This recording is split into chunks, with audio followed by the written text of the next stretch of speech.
సరే ఈ పేరు షానా ఏండ్లో యాదుంటది. గుడ్ ఈవినింగ్ అందరికీ నమస్కారం. ఫస్ట్ ఆఫ్ ఆల్ ఏ ముహూర్తాన టైటిల్ పెట్టాము భగవంత్ కేసరి.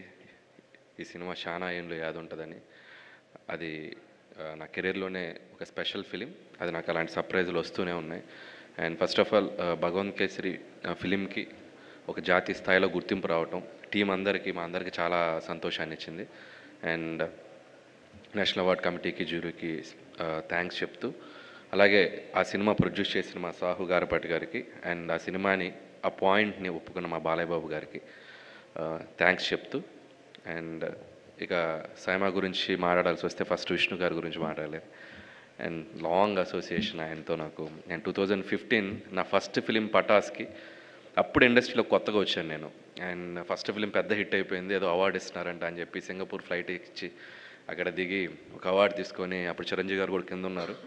సో వాళ్ళందరి ముందు అవార్డు తీసుకొని మాట్లాడిన మూమెంట్స్ ఇంకా మెమరబుల్ నాకు. సో ఫస్ట్ ఫిల్మ్కి వచ్చిన ఆ అవార్డు ఎనర్జీ అది ఎప్పుడు గుర్తుండిపోద్ది. ఆ తర్వాత F2కి తీసుకున్నాను. ఆ తర్వాత భగవంత్ కేసరికి ద బెస్ట్ ఫిలిం కోటాలో మళ్ళీ లాస్ట్ ఇయర్ తీసుకోవడం జరిగింది. అది తీసుకున్నప్పుడే నాకు గుర్తు, ఇందాక సాహు గారు చెప్పినట్టు విష్ణు గారు ఒక మాట అన్నారు, అండ్ ఈ film going to be national award వస్తుంది అని చెప్పారు. ఆ సినిమాకి అంత పొటెన్షియల్ ఉంది, మంచి ఫిల్మ్ తీశారు, డెఫినెట్గా నేషనల్ అవార్డు వస్తుంది, అప్పుడే గెస్ట్ చేశారు ఆయన. Thank you Vishnu garu, and thank you so much.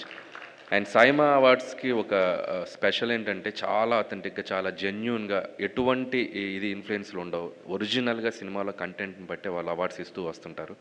So ఆ విషయంలో నిజంగా వాళ్ళకి హ్యాట్స్ ఆఫ్ చెప్పాలి. అండ్ అలాగే సైమా అవార్డ్స్ అనేది not only awards, connecting talents from different states. So అందరూ ఒక డయాస్ మీద, అన్ని లాంగ్వేజెస్ ఒక డయాస్ మీద, అంత డిఫరెంట్ టాలెంట్ ఒక డయాస్ మీద కలవటం, ఒకరికొకరితో మాట్లాడుకోవటం, నాలెడ్జ్ షేరింగ్, క్రియేటివిటీ షేరింగ్, కానీ అది చాలా బ్యూటిఫుల్గా ఉంటుంది ఆ జర్నీ, ఆ 1 or 2 days. సో అందుకే అవార్డు వచ్చినా రాకపోయినా వాళ్ళు ఎప్పుడైనా పిలిస్తే సరదాగా సో అవార్డ్ ఫంక్షన్లో పార్టిసిపేట్ చేయాలనిపిస్తుంది. అంత ఎనర్జీగా, అంత బాగా సెలబ్రేట్ చేస్తారు ఆ ఈవెంట్ని. ఇందాక లక్ష్మీ మంచు గారు చెప్పినట్టు it's like very beautiful event. So once again ఈ నెక్స్ట్ ఇయర్ కూడా జరగబోతుంది. అండ్ డెఫినెట్గా ఎవరైతే ఉన్నారో నామినేషన్స్ అందరికీ మంచి మంచి ఫిల్మ్స్కి అవార్డ్స్ రావాలన్న విషయం చెప్తూ, అలాగే నాతో పాటు నేషనల్ అవార్డ్స్ కొట్టేసిన మా రాజేష్కి, కొట్టేసిన అంటే తెచ్చుకున్నా ఏదో మాస్క్ అవార్డు అన్నమాట. అలాగే మన హనుమాన్, అలాగే బ్రదర్ విఎఫ్ఎక్స్, అండ్ అలాగే రోహిత్ అందరికీ పేరు పేరున థ్యాంక్స్ చెప్తూ బెస్ట్ విషయం చెప్తున్నాను. And thank you so much.